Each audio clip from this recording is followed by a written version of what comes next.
1987, 97, I became supervisor, so that's a long time ago. So I've been supervising since in Kentish Town, and then we moved here 5 years ago.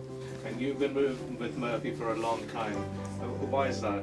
Well, it's the people, because you get to know everybody, and it's just like a family, isn't it? So you just stick around, you don't want to move. I like my job, I like welding, I've been doing it all my life.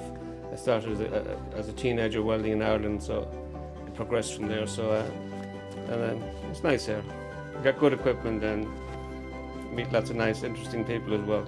Well, just if you even get a summer job here and just try and get a bit of experience, then work from there. And when it's a bit of hard work, get to college, or do an apprenticeship, which is even better, because we're always looking for apprentices.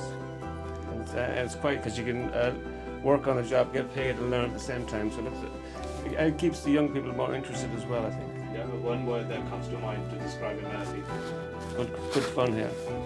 That's 3 words.